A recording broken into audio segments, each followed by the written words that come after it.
오늘 선교대에 참석하신 여러분들을 진심으로 환영하고 축복합니다.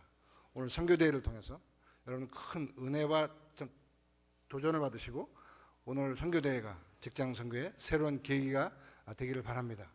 오늘 여러분과 함께 오늘 선교대 주제인 복음과 함께 고난 받으라는 그런 제목으로 같이 말씀을 좀 나누고자 합니다. 디모데후서는 바울이 순교 직전에 사랑하는 영적인 아들 디모데에게 준 바로 유언서와 같은 마지막 서신서입니다. 바울은 다메섹에서 부활하신 주님을 만난 다음에 평생 복음과 함께 고난을 받은 사람입니다.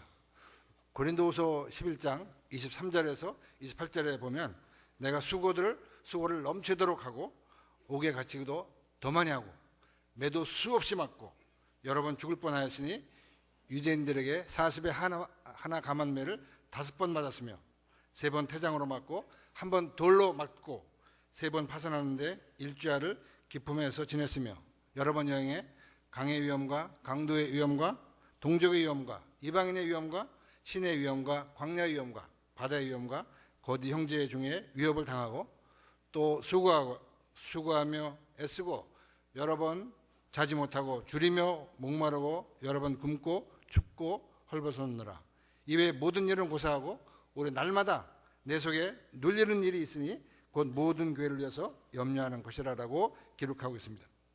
바울은 복음을 위해서 옥에 많이 갇히고 매도 수없이 맞고 자지 못하고 춥고 굶주렸습니다. 우리는 사역한다고 하지만 우리가 당하는 가장 어려운 것들은 아마 승진이 좀 늦어지거나 아마 직장에서 정리하고 당하는 것 정도가 우리가 당하는 가장 어려운 그런 고난입니다. 그러나 우리의 고난은 바울이 당했던 고난과 비교할 때는 게임도 안 되는 그런 고난에 불과합니다.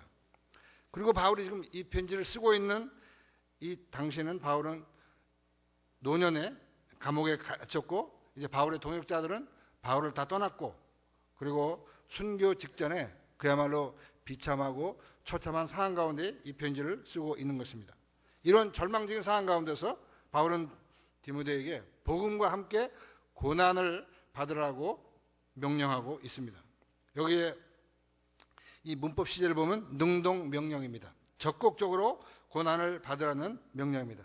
어떻게 이 고난을 받을 수 있느냐? 오직 하나님의 능력을 쫓아 고난을 받으라고 말씀하겠습니다. 아마 이 말씀은 다음 시간에 이찬수 목사님께서 아마 좀 자세하게 설명을 해 주실 것입니다.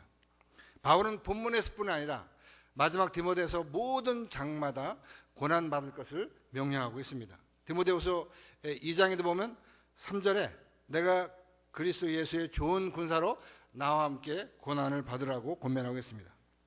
도의 성경에 보면 Take your share of suffering as a good soldier of Jesus Christ, just as I do. Take your share. 디모데, 네가 받아야 될 그 고난을 네가 받으라는 거죠. Just as I do. 내가 고난 받은 거와 똑같이 너도 그런 고난을 받으라고 말씀하겠습니다. 3장에도 보면 12절에 무릇 그리스도 예수 안에서 경건하게 살고자 하는 자는 핍박을 받으리라고 말씀하겠습니다. 말씀대로 살아갈 때 반드시 고난이 있습니다. 직장 사역을 감당할 때 반드시 고난이 있게 되었습니다. 나는 고난이 없다라고 얘기하는 사람은 말씀대로 살지 않는다는 증거입니다. 직장에서 술 하나 마시지 않아도 이것도 쉽지 않고 왕따 당하고 많은 어려움들을 당합니다. 뇌물 문제, 청탁 문제, 직장에서 전도하고 제자 삼을 때 많은 어려움들을 당하게 됩니다. 또 4장에도 보면 5절에 그러나 너는 모든 일에 근신하여 고난을 받으며 전도의 일을 하며 내 직무를 다하라. 여기서도 모든 일에 근신하며 고난을 받으며 전도의 인의 일을 하며 내 맡은 직무를 다하라고 권면하고 있습니다. 그러면 이 말씀은 디모데에게만 해당되는 말씀입니까? 아니고 저와 여러분 모두에게 해당되는 말씀입니다. 빌립보서 1장 29절에 보면 그리스도를 위하여 너에게 은혜를 주신 것은 다만 그들 믿을 뿐 아니라 그를 위하여 고난도 받게 하심이라 라고 말씀하고 있습니다. 이 말씀은 바울이 빌립보에 있는 모든 일반 평신도들에게 한 말씀입니다. 우리에게 말할 수 없는 그런 은혜를 주신 것은 우리가 그를 믿고 구원받을 뿐만 아니라 복음과 함께 고난받기 위해서 은혜를 주었다는 것입니다.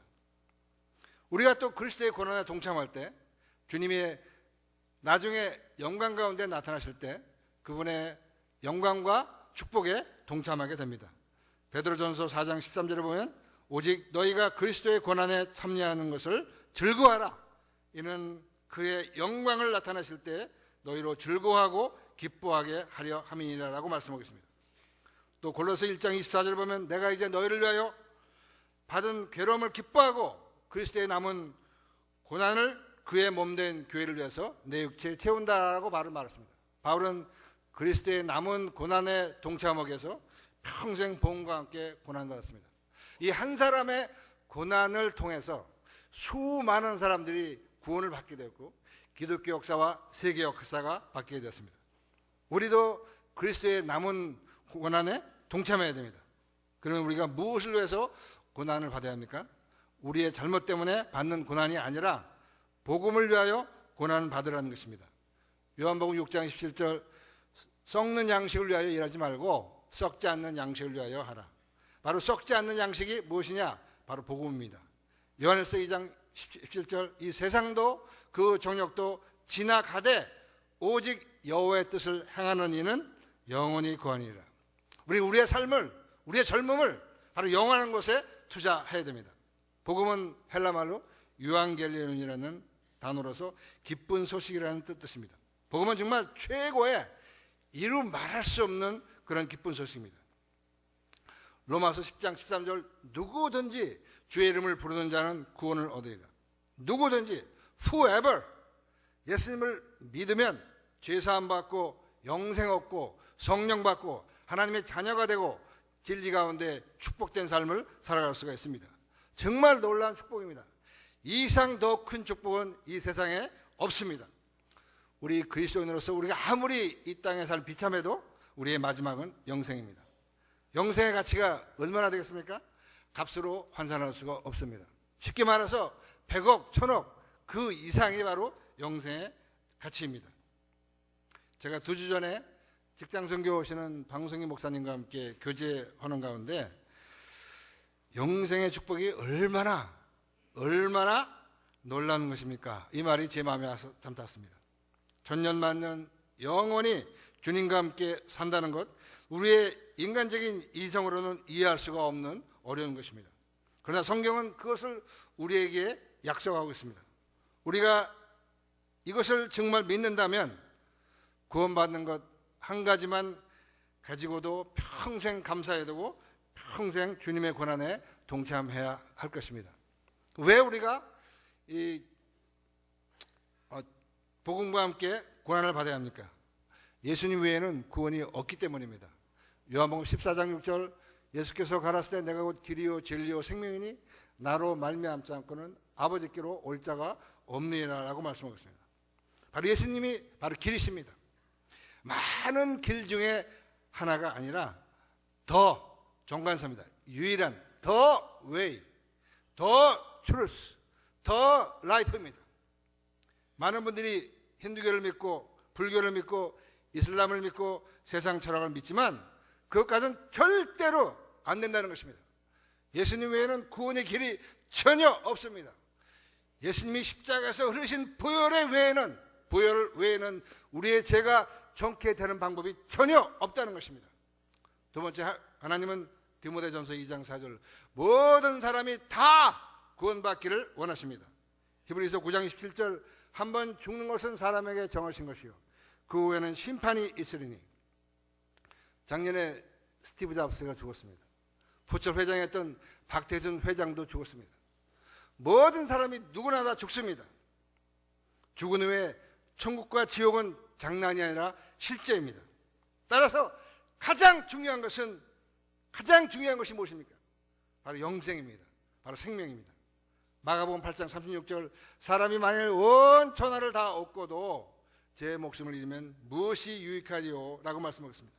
그래서 바울은 로마서 9장 1절 3절에서 마음에 큰 근심과 끊이지 않는 고통이 있다고 증언했습니다. 이것이 과장이 아니고 사실이라고, 이것은 내 양심이 성령 안에서 증거한다고 얘기했습니다. 영혼 구원을 위해서 우리는 복음과 함께 고난을 받아야 합니다. 주님은 지금도 잃어버린 한 양을 찾기 위해서 눈물을 흘리고 계십니다. 세 번째, 현세와 내세의 축복이 보장되어 있습니다. 마태복음 5장 10절 12절, 의를 위하여 핍박을 받은 자는 복이 있나니 천국이 저희 것입니다. 나를 위하여 너희를 욕하고 핍박하고 거짓으로 너희를 거스려 모든 악한 말을 할 때는 너희에게 복이 있나니 기뻐하고 즐거워하라. 하늘에서 너희 상이 큼이라. 이렇게 말씀하고 있습니다. 그 외에 우리가 복음과 함께 고난받을 때 하나님을 경험하게 됩니다. 복의 근원이 되게 됩니다. 하나님과 친밀한 그런 축복을 받게 됩니다. 그러면 우리가 이 말씀이 구체적으로 어떻게 살라는 말인가? 첫 번째, 아이덴티티입니다. 그리스도인으로서 정체성을 나타내는 것입니다. 마태복음 5장 16절, 이같이 너희 빛을 사람 앞에 비치게 하여 저희로 너의 착한 행실을 보고 하늘에 계신 너희 아버지께 영광을 돌리게 하라. 빛과 소금으로 구별된 삶을 살면서 그리스도인으로서 정체성을 나타내야 됩니다. 많은 그리스도인들이 잠수함 신앙을 유지하고 있습니다. 직장에서 교회에 나가는 사람인 것을 알지 못한다는 거죠. 월요일날 깊이 잠수했다가 주일날 떠오릅니다. 아무도 그 사람이 교회에 나간지 모릅니다. 언제 나타나느냐? 그 회식 때 술이 만취했을 때 저도 한 수 있습니다, 이런, 그럴 때만 그리스도인으로서 정체성이 나타나는, 제가 이런 사람을 너무 많이 봤어요. 삶의 현장에서, 직장에서 정체성을 드러내야 됩니다. 술잔을 돌리고 강요하는 이런 잘못된 술 문화 가운데서 정중하게 술을 거절함으로써 그리스도인으로서 정체성을 나타내야 됩니다. 뇌물을 거절함으로써 우린 그리스도인으로서 정체성을 나타내야 됩니다. 음란한 술집을 가지 말고 음담패설을 하지 않음으로써 우린 그리스도인으로서 정체성을 나타내야 됩니다. 두 번째, 전도함으로써 우리는 고난을 받아야 합니다. 사도행전 20장 24절, 나의 달려갈 길과 주에서께 받은 사명 곧 하나님의 은혜의 복음을 증거하는 일을 마치려 하면은 나의 생명을 조금 더 귀한 것으로 여기지 아니한다. 바울이 목숨을 걸었던 바울의 삶의 최고의 가치는 바로 전도였습니다. 예수님이 십자가에서 다 이루었지만 믿지 않으면 구원받을 수가 없습니다. 우리가 믿으려면 전도해야 됩니다. 누가 전도를 해야 되느냐? 베드로전서 2장 9절, 오직 너희는 택하신 족속이요 왕같은 제사장들이요 거룩한 나라요 그의 소유된 백성이니 이는 너희를 어두운 데서 불러내어 그의 기이한 빛에 들어가게 하신 자의 아름다운 덕을 선전하게 하려 하십니다. 모든 평신도 그리스도인들이 왕이요 제사장입니다. 이게 종교개혁의 바로 중심이에요. 왜 이런 엄청난 신분을 주었느냐? 전도하기 위해서 줬다는 것입니다. 모든 평신도, 모든 그리스도인들이 전도해야 됩니다. 전도는 은사가 아니라 감사하고, 전도는 선택이 아니라 필수입니다. 전도하지 않는 것이 제가 볼 때는 가장 큰 죄입니다. 어떤 면에서 전도하지 않는 사람은 전도 대상자라고 얘기할 수가 있습니다. 전도는 특별한 사람만 하는 것이 아니라 누구나 다 훈련받으면 할 수 있는 그런 일입니다. 어디에서 전도해야 됩니까? 삶의 현장입니다. 모든 그리스도인들은 삶의 현장에 파송된 선교사입니다. 삶의 현장은 선교지입니다. 저는 오랜 동안 직장 생활을 하면서 직장이 황금어장이라는 것을 발견했습니다. 제가 산업은행 본점에 옛날에 근무할 때 본점에 1,500명의 직원들이 근무하고 있었는데 인사부에서 건강진단, 필기시험, 면접을 통해서 정말 제자로서 써먹을 수 있는 사람들을 딱 골라서 선택해놨습니다. 얼마나 감사한지 몰라요. 직장 없는 사람들은 없습니다. 다 직장 있는 좋은 사람들. 목사들은 불신자 한번 만나기가 참 힘든데 직장은 그냥 고기 반 물반이 아니고 전부 교육이에요. 사방이 전부 다 교육입니다. 우리가 전도 폭발을 훈련하다 보면 전도 대상자 한 명 만나기가 참 힘듭니다. 그 직장은 전부 다 뭐야? 전도 대상자라는 거죠. 직장인들은 출퇴근 시간과 잠자는 시간을 빼고 나면 거의 다 직장에서 시간을 보내게 됩니다. 우린 직장 가운데서 매일 만나는 가운데 그들에게 마침 전도를 할 수가 있습니다. 또 불신자들은 교회는 나오지 않지만 날마다 직장에 나와서 내 옆자리에 앉게 되어 있다는 것이죠. 중소기업이라도 우린 주변 직장 가운데서 관계 속에서 또 전략 직장 가운데서 얼마든지 전도하고 제자 삼을 수가 있습니다. 세 번째, 그리스도인에서 해야 될 일은 제자를 삼는 것입니다. 바로 제자를 양육하는 것입니다. 주님의 지상명령이 가서 전도하고 제자 삼으라는 것이 주님의 마지막 지상명령입니다. 지상명령의 본동사가 바로 제자를 삼으라는 것입니다. 예수님의 공생의 기한 중 예수님은 수많은 병자를 치유했습니다. 수많은 사람을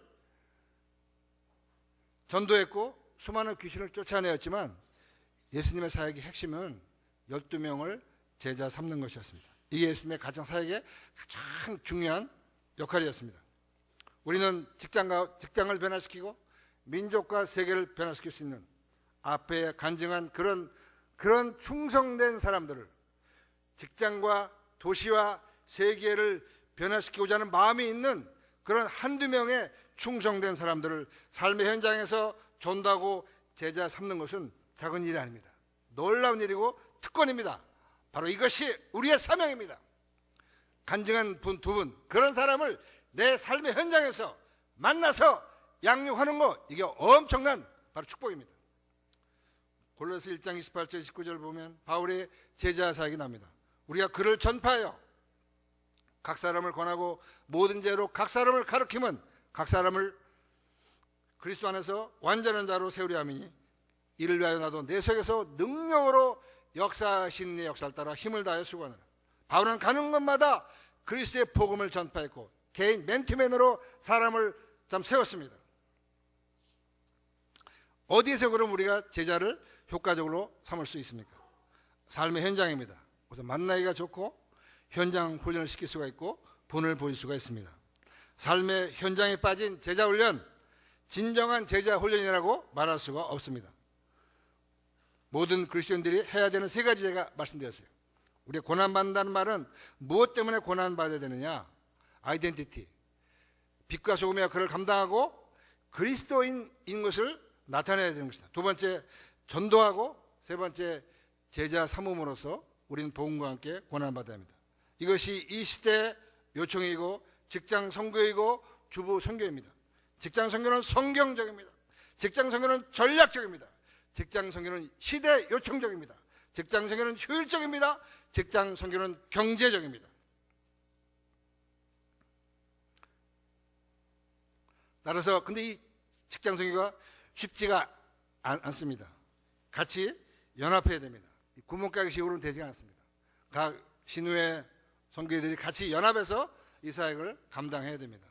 오늘 오신 분들 가운데서 같이 도와주시고 동참했으면 좋겠습니다. 이제 남은 시간 들은 분도 계시지만 저의 부족한 간증을 같이 나누도록 하겠습니다. 저는 산업은행에서 25년 이상 직장생활을 하였고 지금까지 36년 동안 직장사역을 섬기고 있는 사람입니다. 예수님을 믿기 전 저의 삶은 하루도 빼지 않고 술을 마시고 담배 피고 셋이 모였다면 고스톱 치고 여자 있는 술집 다니는 그런 죄인이었습니다. 지금의 저의 삶의 모습과는 전혀 다른 모습이었습니다. 지금 많이 바뀌었어요. 그러다가 입행동기가 교회 한번 가자는 말 한마디로 교회 가게 됐고 1년 후에 직장 동료로부터 복음을 듣고 예수님이 하나님의 아들이시고 그분이 나의 죄 때문에 십자가에서 피를 흘리셨고 누군지 예수 믿으면 영생 얻는다는 복음이 저에게 너무 큰 충격이었고 주님을 영접해서 거듭나게 되었습니다. 다음 날부터 다음 주부터 전도했습니다. 초창기 몇 년 동안 산업은행 수백 명 직원을 전도해서 50명 이상이 예수님을 영접했습니다. 저는 남자 직원들이었었고 교회 나가지 않는 사람들이었습니다. 지금까지 하나님의 은혜로 6,500명 이상 개인 전도하는 은혜를 받았습니다. 직장을 그만둔 다음에 지난 9년 동안 매년 400명 전도 목표를 세우고 전도하고 있습니다. 금년에 지금 77명을 전도했습니다. 어제도 이제 오늘 행사 때문에 교회에 왔다 갔는데 오고 가며 택시기사 두 분이 정말 주님을 나이스하게 영접했어요. 얼마나 하여튼 감사합니다. 처음에는 제가 의지가 약해서 술 마시면 술 담배 하면서 전도했어요. 너 예수 믿어야 돼? 그러고 전도하고 그랬어요. 마음은 뜨겁고 이건 안 끊어지고. 전도를 내용 모르니까 요한복음 5장 24절 그 한 구절 가지고 그냥 만나는 사람 이거 봐라 이거 현재다 현재 완료 하면서 전도는 기억이 납니다. 초창기 때 우리 집사람 말에 의하면 봉급의 반을 전도비용으로 갖다 썼다고 그랬습니다. 모든 직원들을 다 점심 약속해가지고 점심 먹이면서 전도했습니다. 제 별명이 밥 사주는 사람을 이란 별명을 얻기도 했습니다. 거절도 많이 당하고 조롱과 비웃음도 많이 당했습니다. 미쳤다, 웃기네, 야 저리 가, 그런 별의별 얘기를 많이 들었습니다. 그러나 이런 선교를 통해서 그렇게 세상적인 사람들이 지금은 선교사가 되고 목사가 되고 장로가 되고 또 사모가 되고 평신도 사역자들이 되는 일들이 일어났습니다. 수많은 안타까운 가족 구원의 기도 제목들이 저희 직장 선교를 통해서 응답되는 것을 너무나 많이 봤습니다. 하나님이 여러분들에게도 지금까지 수많은 전도 기회를 주었습니다. 수백 번, 수천 번. 여러분을 통해서 구원받은 거듭난 사람은 몇 명이나 됩니까? 만약 한 명도 없다면 이건 잘못 사는 것입니다. 헛사는 것입니다. 이제부터라도 전도 폭발을 받든 BTC를 받든 꼭 훈련받고 남평생 전도하시고 복음과 함께 권한받지 않으면 나중에 반드시 후회할 날이 오게 될 것입니다. 영적 성장을 위해서 많은 시간을 투자했습니다. 직장에 다니면서 매일 아침마다 3시간 이상씩 말씀 보고 기도했습니다. 시간 나는 대로 성경을 읽었고 수많은 경건서적을 읽었습니다. 말씀 대포들을 엄청나게 참 들었어요. 하루에 몇십 개씩 참 들었습니다. 모든 것을 내려놓고 마태복음 6장 33절 너희는 먼저 그의 나라와 그 일을 구하라. 그러면 이 모든 것을 너에게 더하시라. 먼저 그의 나라와 그의 일을 구하라. 모든 것을 다 내려놓고 그의 나라를 참 구했습니다. 많은 성경을 암송하고 묵상하고 살아가고 있습니다. 성경 카드를 1240개를 암송하면서 많은 은혜를 받았습니다. 그리고 그다음에 직장을 다니면서 성경을 책별로 암송했는데 갈라디아서, 에베소서, 빌립보, 골로새서, 데살로니가 전후서, 디모데 전후서, 디도서, 빌레몬서, 야고보서, 베드로 전후서, 요한일서, 산상순, 로마서 8장, 고린도전서 13장, 시편 119편까지 암송하면서 은혜를 받았습니다. 하루에 30개씩 암송한 적도 있고 현재는 709절을 하루에 50개씩 2주마다 한 번씩 돌아가면서 복습을 하고 있습니다. 주야로 말씀을 묵상하고 있습니다. 그리스도인들은 하나님의 말씀을 깊이 있게 공부해야 됩니다. 암송해야 됩니다. 묵상해야 됩니다. 일주일에 한 번 주일 생겨가지고 3천만의 말씀이에요. 3천만의 말씀.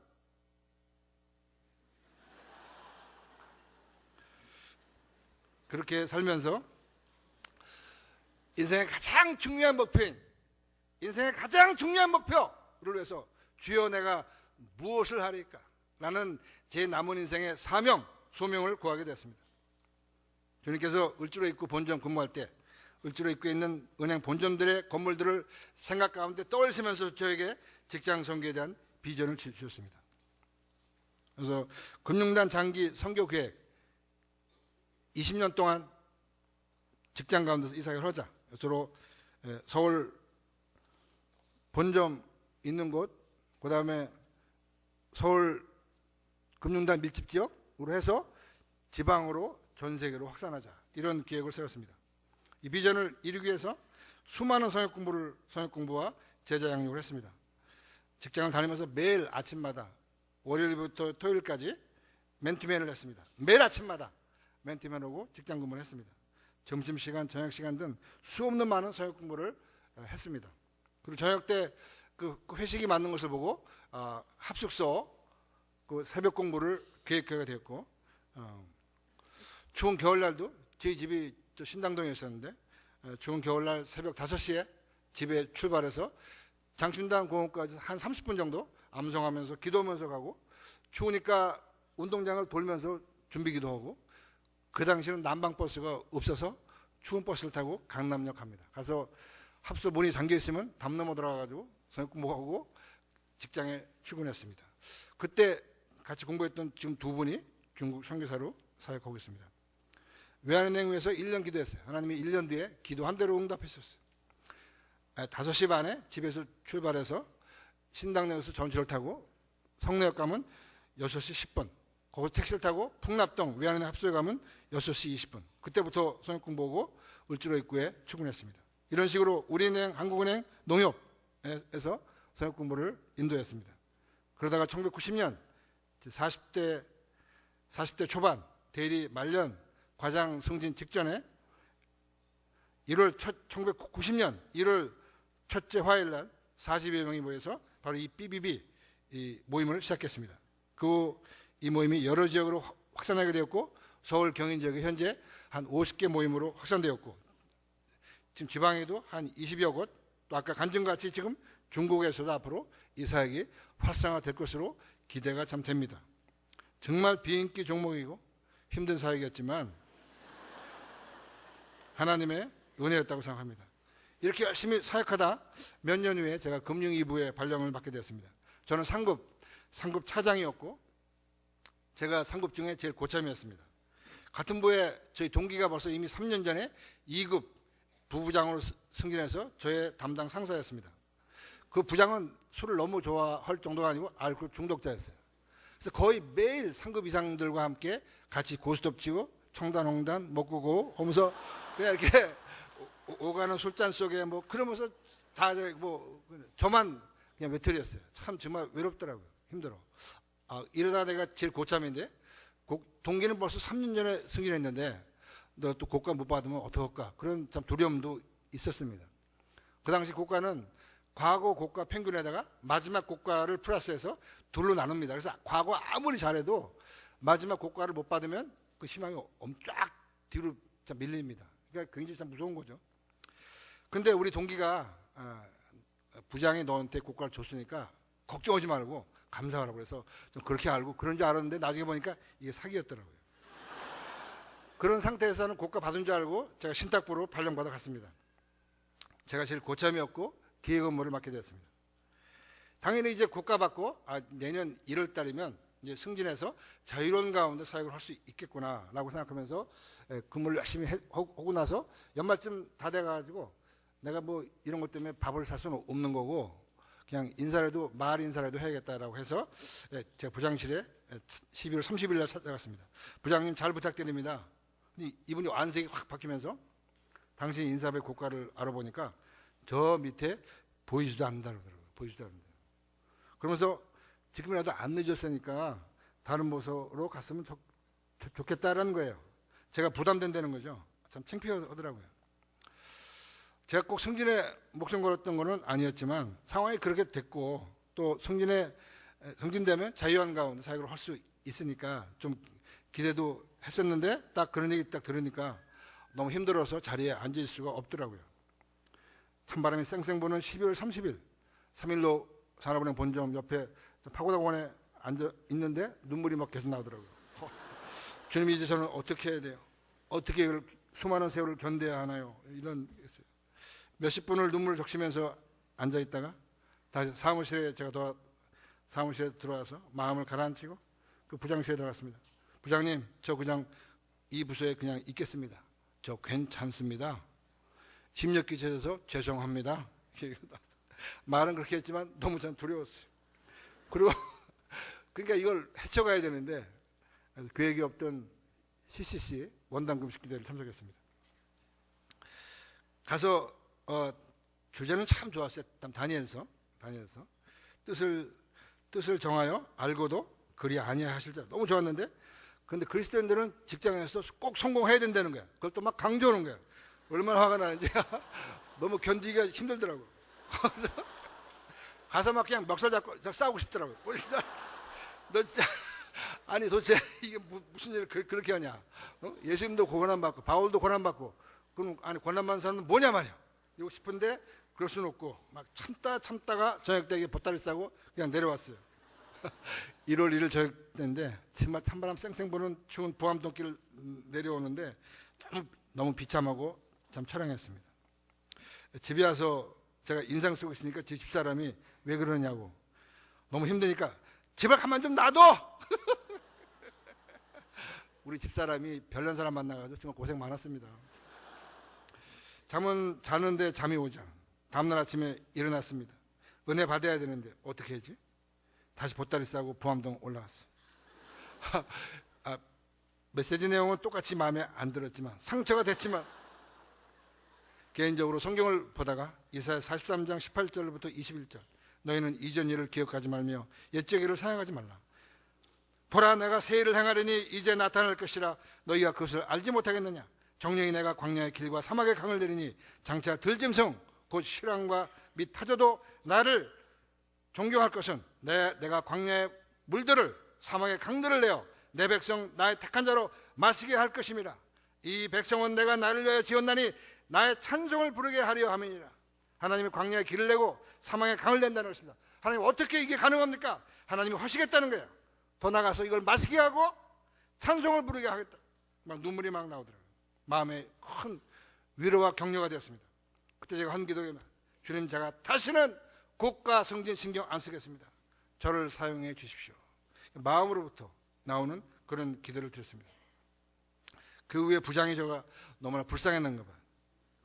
최고 고가권자와 함께 점심 식사를 좀 주선했습니다. 그분이 제가 술을 권했어요. 저는 술 못 마십니다. 죄송합니다. 이분이 굉장히 기분 나빴던 것 같아요. 이런 친구는 매장시켜라 그랬어요. 분위기가 금방 썰렁해졌어요. 부장도 막 저도 당황스럽고, 그냥 가부시키고 당황스러워. 화는 났지만 정말 죄송합니다. 마음속으로 화장하든지 매장하든지 마음대로 해. 내가 그게 무슨 지금까지 할 수가 있느냐 했어. 근데 그 이후에 어떻게 된지 모르지만 하여튼 제가 2급으로 승진해서 제가 천안지점으로 발령받아서 가게 됐습니다. 당시 상황은 IMF 직전이었습니다. 탈진이 돼가지고 매일 판코레이를 4-5병 먹지 않으면 근무할 수가 없었습니다. 노후 준비를 전혀 하지 않았습니다. 그리고 뭐 영원히 전사하느니 아무 준비 안 했어요. 얘네들은 고1 대학교 1학년 한창 마음의 안정이 필요하고 돈이 많이 들어갈 때입니다. 앞이 안 보이는 시계 재료 상태예요. 하나님, 좀 안식해야겠다 생각하면서 저는 이제 건강도 회복해야 되겠고 좀 노후대책도 해야 되겠습니다 하고 기도하면 하나님이 계속 사역을 하라고 이렇게 권면했습니다. 그래서 계속 천안 직장 모임을 개척했습니다. 전략 직장 사람들을 만나고 시청, 군청, 전화국 이런 전화해가지고 교회 다니는 사람 바꿔주세요 해가지고 그래서 천안 모임 개척했습니다. 같은 해 동역자들과 함께 대전 모임, 청주 모임을 개척했습니다. 월요일 날은 천안에서 메시지하고 선역국민도 오고, 화요일 날은 기차를 타고 대전 가서 메시지하고 선역국민도 오고, 목요일 날에는 시외버스를 타고 청주에 가서 메시지하고 선역국민도 오고, 금요일 날에는 천안 순장 모임, 토요일 날에는 청주 전도 모임, 판코일을 모아가면서 사역했습니다. 은행 일들은 새벽에 나와서 집에 싸가지고 와서 늦게 감당했습니다. 그래서 직장인 모임, 지방 모임이 확산되게 되었고 지금 지방에서 한 20여 곳에서 모임이 진행되고 있습니다. 그러다가 1998년 12월 제가 정리하고 다녔습니다. 당시 한국 나이로 50세입니다. 한편 좀 서운했어요. 하나님, 조금 더 다니다 자르면 안 됩니까? 너무 멋집니다. 그때 하나님께서 전도 보고서를 보게 했어요. 네 직장생활 헛되지 않았다. 의미가 있었다. 너의 고난을 통해서 많은 사람이 구원받고 사역자가 세워지지 않았느냐? 너의 인생은 의미가 있었다. 걱정하지 마. 내 남은 인생 내가 책임져 준다. 그해 장신대 신대원에 입학하게 되었습니다. 한번 돌이켜볼 때 뭐가 그렇게 무서워서 좀 더 담대하게 전도하지 못했나? 뭐가 그렇게 무서워서 좀 더 담대하게 살지 못했나? 그런 아쉬움이 있었습니다. 신대원을 다니면서 지금 탈진된 상태에서 그 젊은 애들과 함께 히브리 하려니까 정말 참 머리 아팠습니다. 그리고 옛날 은행 봉급을 지금 돈으로 따지면 억대 연봉인데 영락교회 전도사 봉급이 40만 원이에요. 제 용돈도 안 돼. 정해진 날 통장 찍어보면 돈이 안 들어왔어. 돈은 없고. 그럼 또 찍어봐. 1시간 뒤에 또 안 들어왔어. 2시간 뒤에 또 찍어 또 안 들어와. 3시간 뒤에 또 안 들어와. 진짜 비참하더라고. 내가 어떻게 이렇게 됐나? 자녀들을 용돈 못 주는 그런 마음의 아픔이 있었습니다. 친척들의 시선이 곱지 않았습니다. 너 예수 믿다 미쳐가지고 정리하고 당하고 몸 다 망가지고 아이들 돈 많이 들었는데 어떻게 할 거야? 꼴 없다. 이런 눈치였습니다. 정말 명절이 참 싫었습니다. 창피하고 부끄러웠어요. 신대원 3년 창박을 보면서 세월아 빨리 가라, 빨리 가, 제발 빨리 가, 지겹다 지겨워. 지금 돌이켜보면 하나님의 아름다운 추억이고 하나님의 은혜였습니다. 가정에 파탄이 안 난 것이 하나님의 은혜입니다. 우리 자녀들 지켜주시고 축복한 것이 하나님의 은혜예요. 또 지금까지 이렇게 사역할 수 있는 것이 하나님의 은혜입니다. 나름대로 부족하지만 복음과 함께 고난을 받았고 축복도 받았습니다.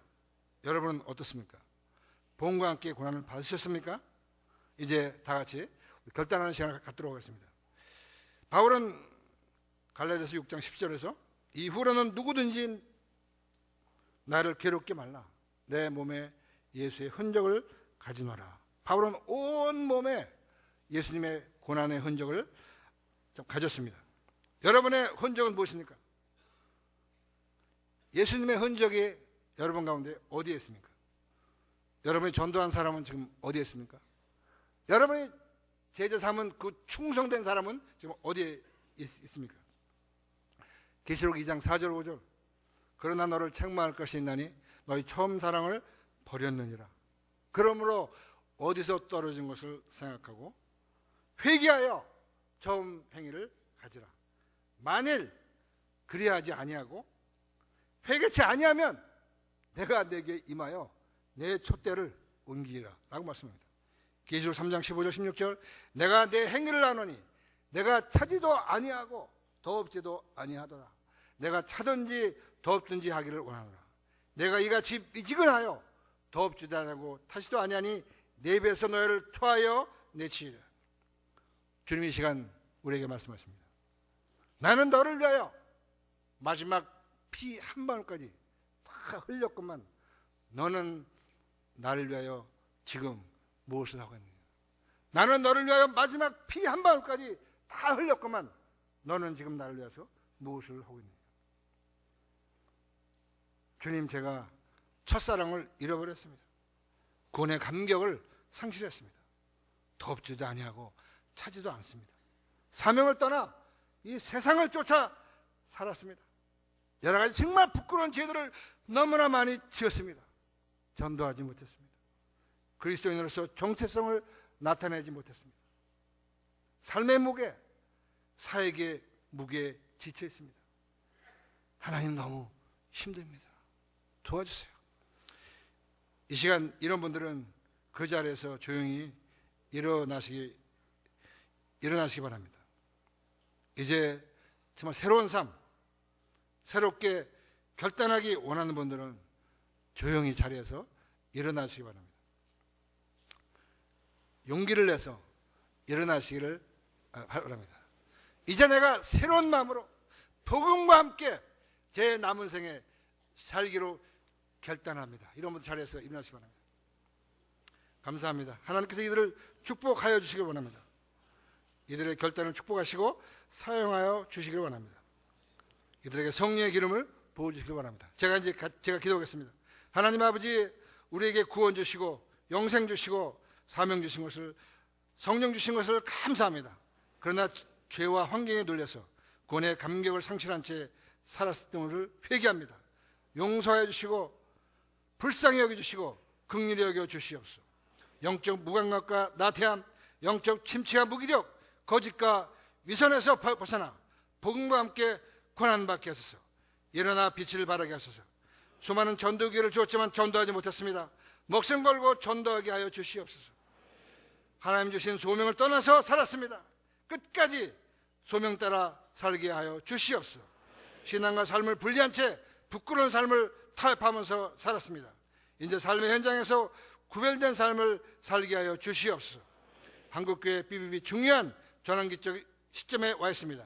회개운동이 일어나게 하소서. 직장 선교운동이 일어나게 하소서. 평신도 운동이 일어나게 하여 주시옵소서. 전도운동이 일어나게 하여 주시옵소서. 기도원 300용사, 바르게 무릎 꿇지 않은 7,000명의 용사들을 우리에게 보내어 주시옵소서. 성령의 새로운 바람을 불어주시고 중국 땅에 직장 선교운동을 일으켜 주시옵소서. 궁극적으로 남북이 복음으로 통일돼서 세계 선교에 기여하게 사용되는 아름다운 나라와 교회 되게 하여 주시옵소서. 감사하며 예수님의 이름으로 기도합나이다. 네. 이제 다 일어나셔서 우리 이 시대의 요청인 직장선교 구호를 복창하며 마치겠습니다. 제가 3번 질문하면 직장선교라는 구호를 아주 힘차고 우렁찬 목소리로 복창해 주시기 바랍니다. 질문은 이와 같습니다. 이 시대의 요청이 무엇입니까? 우리의 사명이 무엇입니까? 우리가 무엇에 목숨을 걸어야 합니까? 이 3가지입니다. 제가 하나 외칠 때마다 큰 소리로 직장선교로 외쳐주시기 바랍니다. 이제 구호 시작하겠습니다. 이 시대의 요청이 무엇입니까? 직장선교. 우리의 사명이 무엇입니까? 직장선교. 우리가 무엇에 목숨을 걸어야 되겠습니까? 직장선교. 감사합니다.